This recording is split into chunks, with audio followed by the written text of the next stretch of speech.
Is this the episode? Hi everyone. I didn't see you walk in. Wow, jeez. Wow, welcome to the episode. Joining me on the couch, as always, 100 pounds of pure dynamo. The modern day cowboy? It's Preston Black. Best to let him sleep. It's Preston Mitchell. Sorry, I'm completely distracted by not knowing what the fuck I'm supposed to be doing here. And joining him on the couch, as always, the true closed caption hero, the cowboy, 100 pounds of pure muscle. Excuse you? Are you saying I'm not a hero? It's Taun Mitchell. Well, you're not the true closed caption hero. Not a fake one? The cowboy? Yeah, you're the fake closed caption hero. You're the... The Aurochs. You're the Aurochs. I do believe you're Xanax. I'm 100% at a loss for what's going on. Ladies and gentlemen, boys and girls, welcome back to the only show on the internet that matters. The one who's 100% at a loss for what to do next. It's Preb Buck. Hey, well. Joining him on the couch, as always, the one who knows exactly what he should be doing, but is refusing to tell Preston what it is. Do you know? It's the closed caption hero, the cowboy, 100 pounds of pure muscle, Taun Mitchell. Wow, do you really know? Yeah. What am I doing? Can you just tell me? You're supposed to go to bed, dude. I'm you coward. You're a coward. Don't call me a coward. Where do I do that? Go downstairs. Down Wait, over here? kick that ball. Oh, that's right. I have to initiate a thing over here. I tried to interact with this ball earlier and it wouldn't let me. Yeah, I'm sure. Everyone believes it, Preston. You probably have video evidence of it. Play the Everyone tape. believes you. Play the tape right now. I won't remember to do that. Yeah, I was gonna say this. I think this is a different flashback. I don't think the game's gonna flashback to our past. See? Fuck. He's so right. Why do you think I'm choosing to just set this microphone up at the worst possible I don't know angle? what you're doing. I don't know, man. It's been a wild ride over here. I'm gonna do it one more time. One more mic adjust. I hate this. I feel like I'm in hell. Trying to follow in my footsteps. I'm feeling very challenged because I found a new game that I shouldn't like as much as I do, and it's very challenging. In what regard? It's very problematic and trashy. Is it problematic? It's problematic as it's problematic AF. Attic. And it's hard because like there's literally nothing I like about the game except for literally everything about it. You know? Like the gameplay, not the problematic Everything aspects. about it. You like the problematic stuff? A little bit. Well, you see, here's the thing. It's kind of like these are some deep tone hours. Welcome to it. It's kind of like Quentin Tarantino. He's got a lot of challenging things, and a lot of problematic things, and a lot of just things about Quentin Tarantino that are blech. Nobody else makes Quentin Tarantino movies. At least not on the scale that Quentin Tarantino makes Quentin Tarantino movies. I enjoy watching Quentin Tarantino movies, or at least most of them. Mm-hmm. I don't know if they'd be as enjoyable if you took a part of his thing is kind of like a lot of shock aspects and a lot of like kind of gross out, and I don't know if the full experience would necessarily be there if some of those aspects were missing. Yeah. So it's kind of like that, where it's like it's a game that's got a lot of problematic shit going on, but I'm worried I wouldn't like the burrito as much without that salsa. Was I supposed to do something just then? That was a really bad metaphor. I don't like sour cream, but sometimes on a burrito, I feel like, fuck, the sour cream is really doing it for me right now. The old sour cream by itself is weird. Well, 90% of the time, sour cream is just, ugh, I don't like it. If it's on nachos, if it's on a taco, if it's in a burrito. But every now and then, I'm just like, wow, this burrito's really good, and I don't think it would be as good without that sour cream. Mm-hmm. Yeah, I feel you.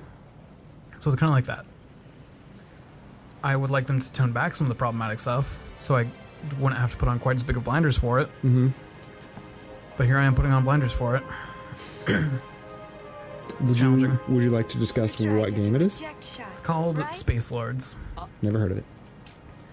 And what about it that appeals to me is that it feels like a Suda 5-1 game who makes Lollipop Chainsaw, Killer is Dead, Shadows of the Dams, that Travis Touchdown game. I can't remember the name of it. Travis Strikes Again? No, it has a name. No More Heroes.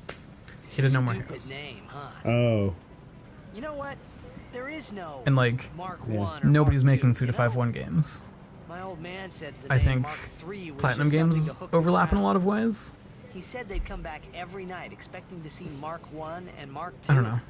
I don't even know what I'm trying to say And anymore. they really did It feels come like a Suda 5-1 game, but with a little bit more Platinum games back. I used influence. to But get it's also so a game mad. that's not necessarily in either of those producers' genres. Okay.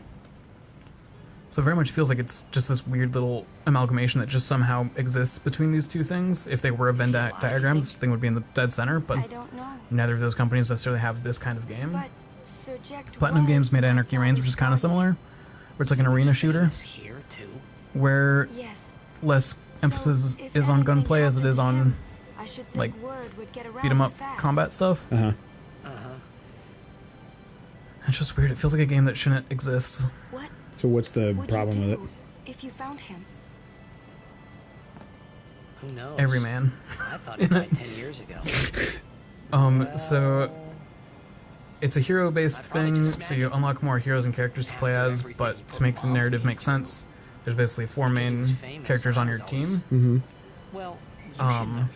Edgy anime bad boy, Your father's famous too. punk Everyone rock in rock and roller Spirit knows guy, him, right? super powerful robot tough? like Beefcake, It and is the hard girl, to follow in his footsteps as a summoner. which Sure. But the that's a honor of little bit having a father like him diminutive of like what surpasses all that character is, because they're not I think. just hot, or they're not like traditionally just Well, like there a wasn't total much to beb. honor about They're very my much old like, man. Like they serve a That's for purpose. well, their You shouldn't say that visual about your design father. isn't. I got the right. They don't look like a model. They aren't Oh, okay. traditionally Yes, you beautiful. do. They're very punk rock, as this entire game is extremely punk rock. So they've got kind of like fucked up too big of teeth and like really dark eyeshadow and just kind of like a fucked up didn't think kind my of old man face would that's come like to Luca. not traditionally pretty. He never did. It's like to that extent, I'm kind of like, okay, cool. You made like a not traditionally pretty girl to be I your couldn't help girl. feeling You know, the one girl that every game has. They have one girl, Yeah. And these feelings. and then of her mine design are is usually very right. just like Sure, I had told needlessly Waka I'd sexy, help where him she's win the only wearing a tournament, bra But and her pants go like I halfway down her wasn't ass sure I had crack. it in me to play Which at like all anymore. 20 minutes ago on this very same couch, I was defending Bayonetta and would have defended it pretty heartily. But then there's this where it just doesn't serve anything for her Oh, character. It's yeah. not like she's a badass punk rocker. It's very much just like her other skins are kind of like anime references. She's like your hot anime girlfriend kind of Right. thing, but also she's punk rock. She's not like the other girls. I do like how punk rock they made her, but the boy punk rock character is just always sexualizing her. And it's in a way where it's very male gazy, where like she's in the front table as everyone's talking, he walks behind her and kind of like does this look of like, oh hey, there's a butt over here. And that'd be a really good moment for her to like catch him doing that and like smack him or like make a point of it. Mm-hmm. Like, hey, you're a nasty person, and that could have developed his character more to be like, yeah, he was a nasty man and you're an assertive woman. But instead she just gets up, looks at him and like gives him a dirty look and stands somewhere else. So it only tells us that he's a nasty man, but also like no one's gonna stand up to him kind of thing. Right. It's a few different moments like that where it's just like, you guys could have used this as an opportunity to like, yeah, all the characters you play as are anti-heroes, and you could have used these interactions to like really enforce that, but also make everyone feel like they have agency instead of just like making the brooding anime bad boys seem more badass and the punk rock guys seem more badass at the cost of literally every woman they interact with ever. Because another mission you go on, eventually you're going to meet up with, or you're pursuing another woman who's working with another organization, trying to like get her to turncoat and help you out.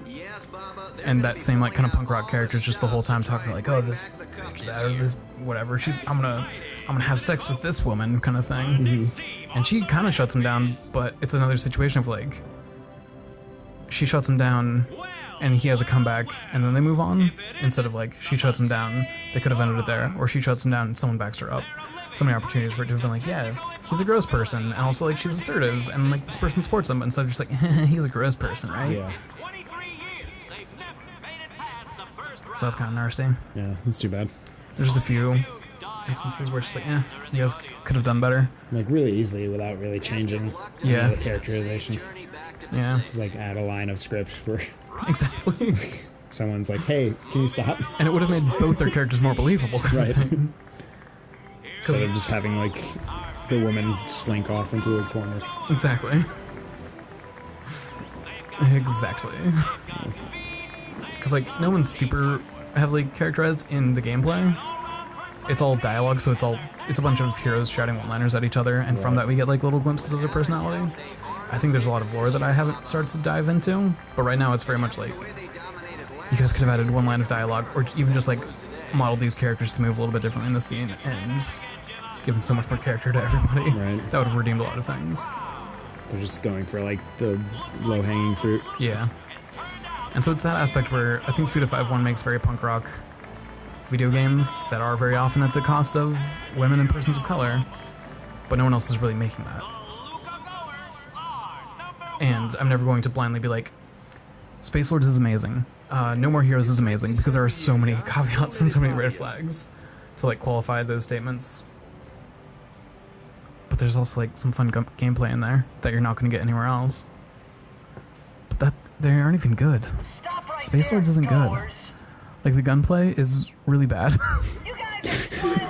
All the characters have special abilities which are, like, kind of interesting and do add a little bit of depth to the gameplay. But literally every combat encounter is better served by using the melee attacks. But they use a rock, paper, scissors system, so punches beat grabs, grabs beat dodges, dodges beat punches. Which, like, I've played enough fighting games and, like, enough action games to, like, understand the concepts and, like, know some reads, but other times it'll be like, What's up now? Maester I'll Micah has be arrived. That's what. using punches on an enemy character, and then from out of nowhere, somewhere behind me, I can't even fucking see, someone grabs me and finishes me off. It's like, oh, okay, cool. And sometimes, like, the hit detection's kind of off, where, like, if I'm standing on a level above them and they're kind of, like, on half level beneath me, so, like, imagine their waist up is all I could see from my level. Let's all go see. Sometimes I can hit them with my feet, sometimes I can't. Sometimes they can do grabs on me, sometimes they can't. Sometimes I'll, like, be behind cover, and if someone, there's got to be a magic angle that people know about, because sometimes people will be on the other side of the cover. I'll see them go into the grab animation, I'll be like, okay, cool, I'm just going to stay behind this wall, and then all of a sudden I just get teleported into their arms. And there are just so many aspects that it's like, there's a lot of potential here. This could be a very fun game, but it's just not at all there right now. But for some reason, it's got me sucked in so hard. And I think it's the presentation, which sucks because it's a very challenging presentation. Yeah, welcome to the real Taun hours, where we learned that I will tolerate a lot of nasty shit. Because sometimes it's kind of fun to, like, indulge that side of things. I'm not, like, actively... I'm not going on social media to encourage more people to be like, yeah, make more games like Space Lords. I'm being very careful about my interactions with Space Lords. I follow their Twitter and their Instagram. I don't intend to comment on either because I don't even want to give them that much of an advertising or attention giving. Right. I forget where I was going with that particular thought, but I'm just, like, being very careful with how I interact with this game. Well, you know, it's like,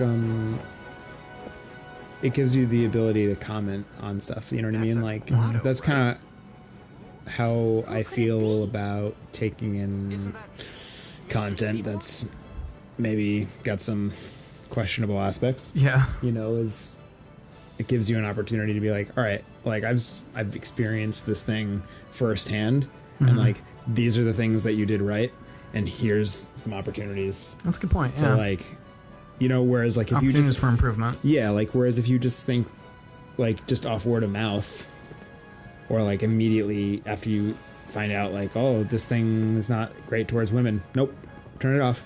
You know what I mean? Which is not to say that there's not merit in just straight boycotting something, but you know, it's like I think they both approach both of commentary and boycott both have positive, potentially positive outcomes, but like through different avenues, right? Yeah. Boycott is, it seems like it's more like a no, I don't want this thing to exist anymore. Yeah. Whereas like commentary is like, no, I want you to do your thing. You're so close. But like, let's make it better. You know what I mean? And like, and that's sort of how I feel about like watching WWE, right? Like we were just talking earlier about some like shitty business stuff with WWE. We've talked about before, like how they treat their employees and stuff like that. Like they're a huge company. they do things that aren't awesome. Yeah. But like ultimately, like I have love for it, and I want it to be better. Mm-hmm. And I could just stop taking it in. But like, A, they're not going to notice my $10 a month missing. And B, like, to whatever degree I am able to, sometimes it's just talking on this show about it with you. And like so few people are going to see it. Sometimes I'll say something on Twitter or something like that. Like, you know, I'm just like one measly person that like no one really pays attention to. So my voice doesn't travel very far, but for as far as it does travel, I can be a part of that conversation of like, hey, I wish you wouldn't do this. I wish you would do this, but better. 10% better. Yeah, you know, like, hey, good first draft. Yeah, totally. Or bad first draft. And like, you're allowed to indulge in media and content that's trash. I mean, Game of Thrones is extremely problematic, but it's popular as fuck. Right. And I know a lot of people who don't ascribe to a lot of the things it promotes still watch it because they're aware of, like, yeah, it's got a lot of nasty aspects. Right. And a lot of that stuff over time, like, they cleaned up. You know what I mean? Like, the year before that, and the one before the that show, too. like, got, like, dropped off, like, gratuitous nudity. Like, a lot. Oh, really? Like, the sex scenes got tamer. Like, the, you know, some of the more like rapey aspects and like mistreatment of women. I mean, it was. Well, it was like they killed off that one guy who's a self-proclaimed rape fan. Right. I forget his name. The guy who played Khal Drogo in the interview said it's so cool to live out my power fantasies, like raping beautiful women. Oh, sweet. Thanks, Aquaman. Yeah. Cool. Enjoy your straight to DVD DC movie. Yeah. It wasn't straight to DVD, but I know that within a week of theatrical release, it was available on the airline I took to go to Arizona for free, and I watched John Wick 2 instead. Nice. There you are. Yeah, I mean that stuff was still there, but it I take this for what it is worth, and I certainly don't mean this in like a defense, but like sort of like in a, I guess they tried. Like that stuff became less window dressing and more like a plot element. Okay. Which like still you don't need that as a plot element, but at least you're not just like casually throwing it in for no reason just to be hip. Yeah. You know, like the first season, there's so much of that stuff. So much. And like, and then later on, it's like it only happens when it's. That's how I feel all the time. Is how Waka's face. Oh, now he's rubbing his face. I thought he put him on his cheeks. I was like, ooh, sorry. It only happens like when it serves their narrative, which like yes, they could have written it a different way. Maybe now we can But find yeah, Sir I'm just Jack. repeating myself at this point. You know. Yeah, I mean, you're allowed to like trash. I know we've said this before. You're allowed to like trash, but you should be aware that it's trash. Yeah, totally. I mean, anime is a good example where there's so much problematic stuff that's just like on a cultural level between Japan and America that watching I don't know why. pretty much any favorite anime, there's going to be some trash in there. And as long as you're aware that, like, yeah, when this anime came out in the 90s, it was a different time. Or like, yeah, this is directed at a different audience instead of me. Just like be aware that it's bad. Don't let those parts absorb into your soul. Should we end this episode right now? Immediately? Goodbye, everyone. Bye. Some Albed saved me the other day, and this girl Riku gave me food, and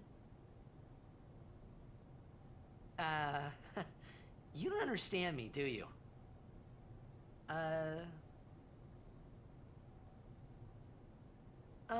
Anyway, if you meet Riku, tell her thanks for me. Oh, and as for the first game, may the best team win.